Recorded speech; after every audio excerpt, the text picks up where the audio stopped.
Hey guys! So, pumunta kami ng Avriza and kanina inaayos ko tong cabinet ko kasi ang dami-dami ng mga damit tsaka sabay tawagan na nakadanok lang mga sanina makalat. So, in short, hindi ko makita yung mga damit ko kung saan ko nalalagay or if kung meron akong gustong suotin, hindi ko na alam kung nasaan siya. So, ayun, kanina, wala naman kasi akong ginagawa. Kaya, inayos ko na lang to. And, nakuha ko na yung mga, hindi ko nga na video yung mga damit na ibibigay ko. Actually, andun yun sa isang plastic bag. And then, yung mga ikikip ko, andito na lahat. Ito nga pala yung cabinet namin. Yan. So, dito, hindi pa siya actually masyadong clean. Pero, yan. Inayos ko na siya kasi kanina nakaganyan lang yung mga damit. Nakakalat lang. So, dito yung mga dress na mga pwede kong gawing top lang. And then, dito yung basics. And then, dito yung mga sleeveless na mga damit. Then, ito, lahat to siya. Pangbahay to siya ng mga damit. And then, ang dami-dami, no? And sa totoo lang, hindi naman talaga ako everyday naliligo. Atin-atin lang yun. Oops! So, anyway, andito sa, hindi ko na naman inayos. And then dito, mga shorts lang to ng mga pambahay. Hindi ko siya natapos agad ayusin kasi kulang pa ako ng hangers. Meron akong binili sa Shopee. Shopbox, ano yung sabihin ko. Meron akong nabili sa Shopee pero kulang siya. Ano lang ata siya mga 10 pesos lang ata yun. So, ayun, pag-open ko nito, ano na naman siya, kalat na naman siya. So, don't judge me. Kaya pala, bumili kami dun sa Daiso. Bumili ako ng additional na hangers para okay na siya lahat. So, lalagay ko muna to dito sa baba kasi nakakangawit.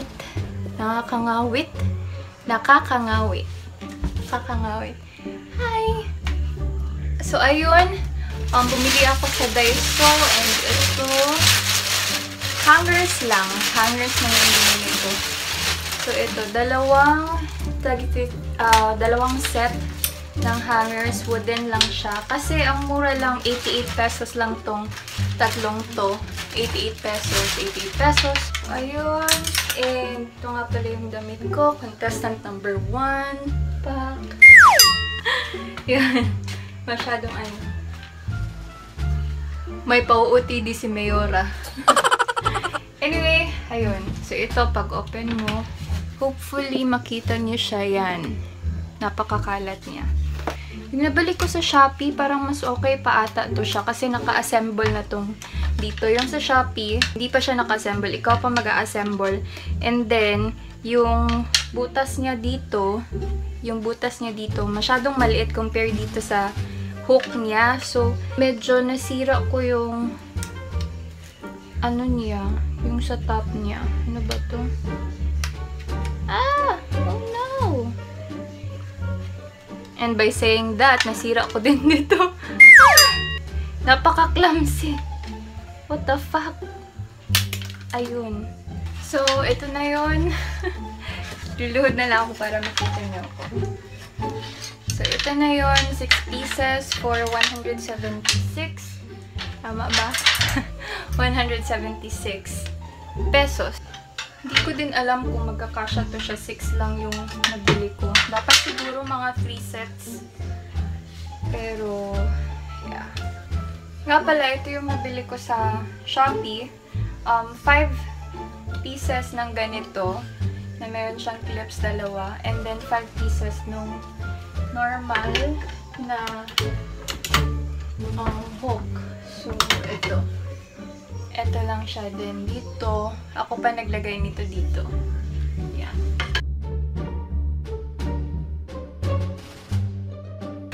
Saka parang mas okay to siya kasi manilipis lang siya. Compared nung isa nung sa Shopee, masyado siyang malaki or masyado siyang malaki.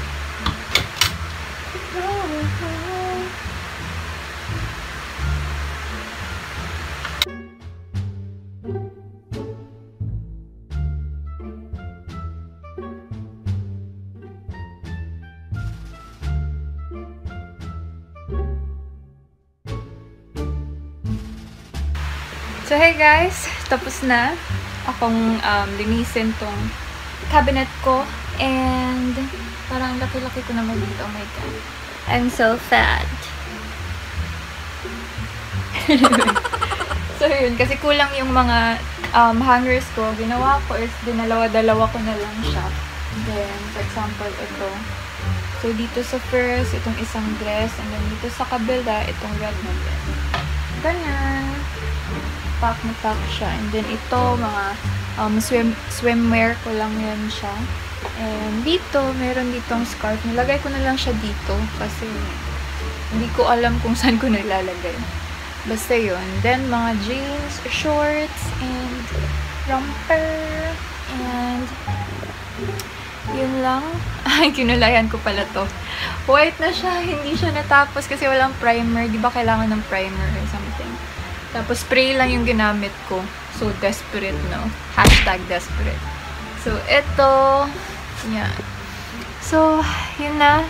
I hope you liked this video. Thank you for watching. Give it a thumbs up if you did. Subscribe if you haven't already. And I'll see you on my next video.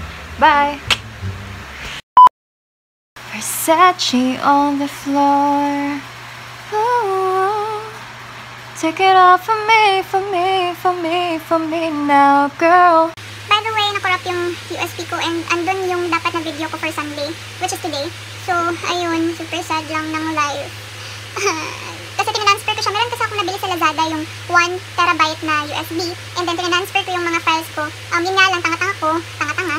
Kasi, kinat ko siya. Dapat pala copy lang para if ever may mga something na mangyari, hindi siya makorap. So, ayun, na-delete yung mga files ko.